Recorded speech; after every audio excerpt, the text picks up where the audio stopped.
Education has been attributed to be an important factor for progress and nation building. However, due to the archipelagic setting of the country, there are still thousands of communities that have difficulty accessing this basic need.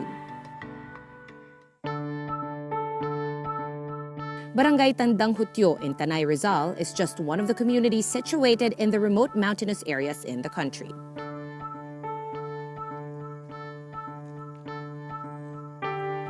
Because of its terrain, access to modern educational materials has been limited for Barangay Rawang Elementary School, as they have no access to electricity and, of course, connectivity. According to the Department of Education, there are still over 3,000 public schools in the country that don't have access to electricity.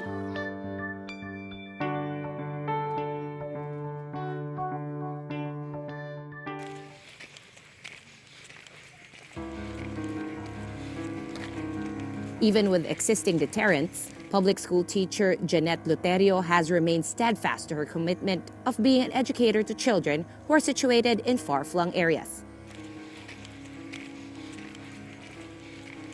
Even if she has to traverse rocky terrain for almost an hour.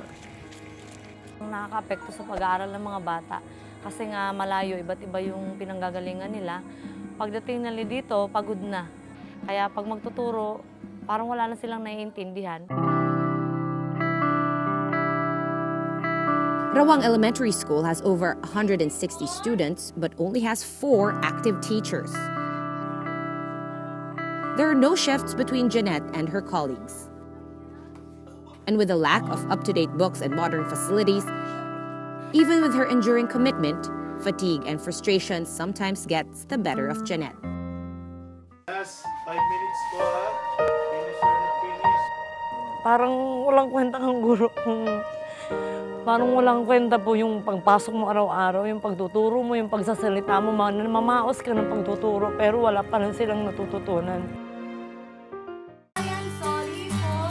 Seeing this prevalent problem in the education system, especially in remote communities, the country's biggest telecommunications company had to step in to help address this societal problem by bringing technology and connectivity even to the most remote areas through their technological initiative, School in a Bag. Medyo mabigat po siya at saka medyo malayo po yung aming nilalakad. Pero baliwala po iyon kasi ito po ay nagsisilbing motivation sa amin at sa mga bata para makapagturo kami ng maayos. Ina-address nito yung mga schools na walang kuryente, yung mga nasa bundok, yung mga nasa mga isla, para magkaroon din sila ng access sa technology. So meron diyang television, meron siyang solar panel, meron siyang tablets, meron siyang isang tablet per teacher. If the schools cannot get access sa kuryente at saka technology, we try to bring the technology to them. Through School in a Bag, the telecommunications company aims to empower not only the students, but even the educators who use the educational equipment to further enhance the teaching process. This year, the telco company plans to launch 9 more Schools in a Bag to more remote communities in the country. This project serves as just one of the telco company's advocacies and commitment of providing technology and development for all, especially to those who are in the base of the pyramid. What is your role in social development? Or do you believe that telcos play a role in social development? Well, basically, telecommunications companies, their basic role is to connect people. There's got to be adoption. People have got to the same kind of application can be used to gather health information, can be used to gather social information, what's happening in communities. We're not using it enough. And I think that's where the upside really is. Even you don't need rocket science. A lot of these applications are relatively simple, but we just need to inject them into the flow of life, in the way people work and the way people live, and it can really impact on people's lives.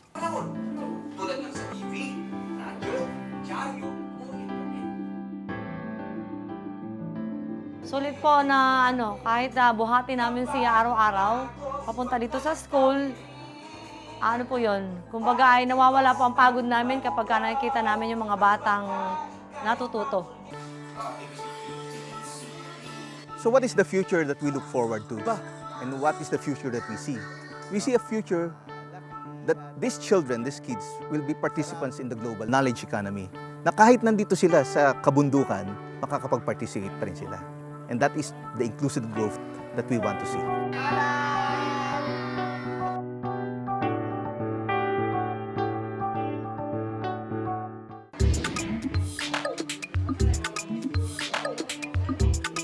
So what we do is we look for partners who have innovative ideas and programs, and then we see how technologies like digital technologies, communication technologies, can help soup up, increase the impact of the innovative programs that they're doing.